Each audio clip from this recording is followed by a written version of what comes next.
in the Lord with all your heart. Never rely on what you think you know.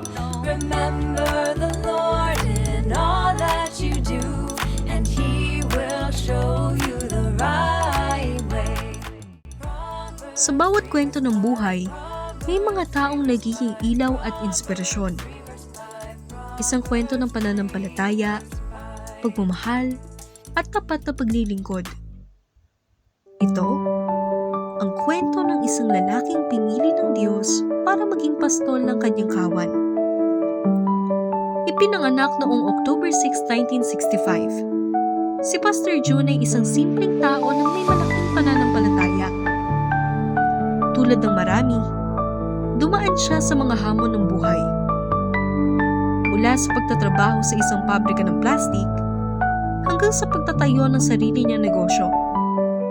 Sa bawat pagsubok, naroon ang kanyang pagsisikap, pagtsatsaga, at pananalig.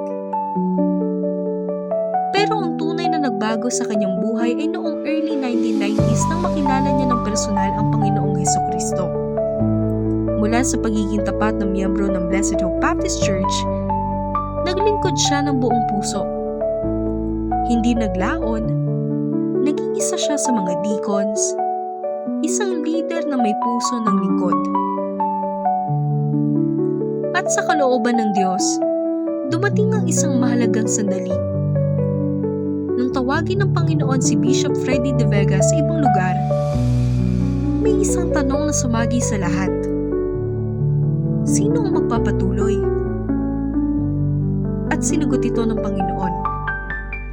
Sa panalangin at pagsunod, tinanggap ni Pastor June ang tawag at hamon na maging ikatlong pastor ng Blessed Hope Baptist Church.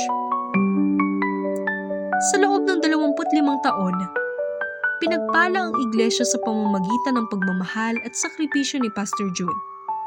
Sa bawat sermon, sa bawat payo, at sa bawat panalangin, ramdam namin ang kanyang tapat na puso para sa Panginoon at sa kanyang kawan. Siya ay hindi lamang isang pastor. Siya ay isang ama, isang kaibigan, isang halimbawa ng pagiging tapat sa Diyos. At ang Diyos ay nananatiling tapat sa kanyang lingkod.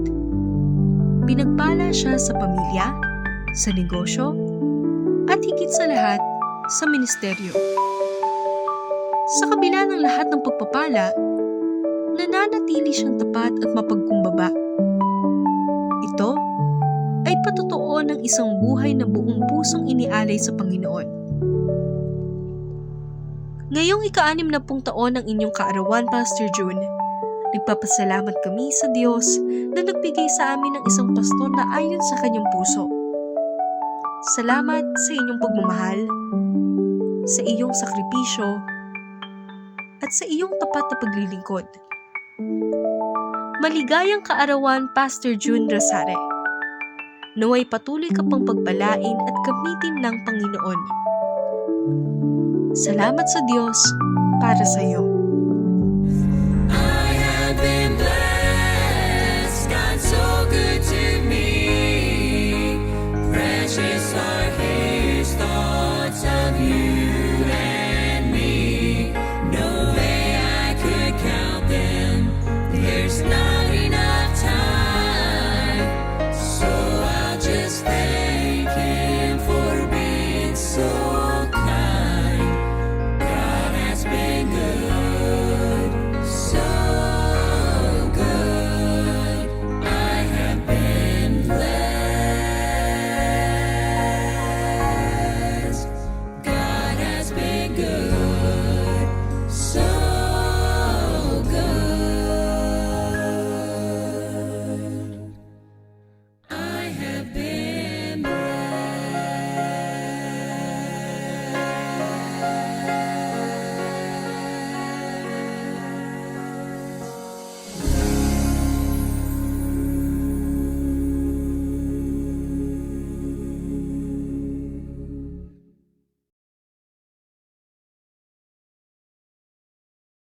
Happy 60th birthday po, Yowo.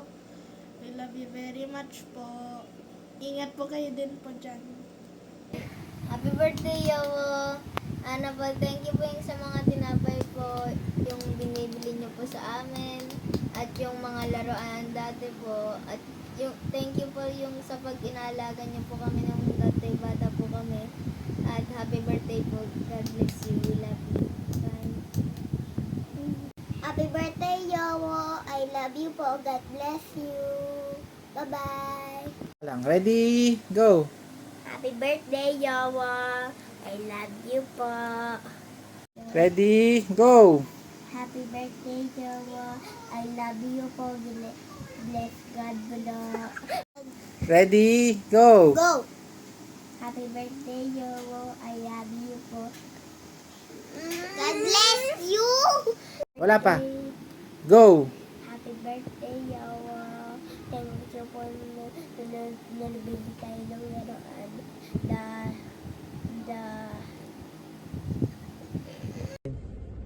Happy birthday, Yowo!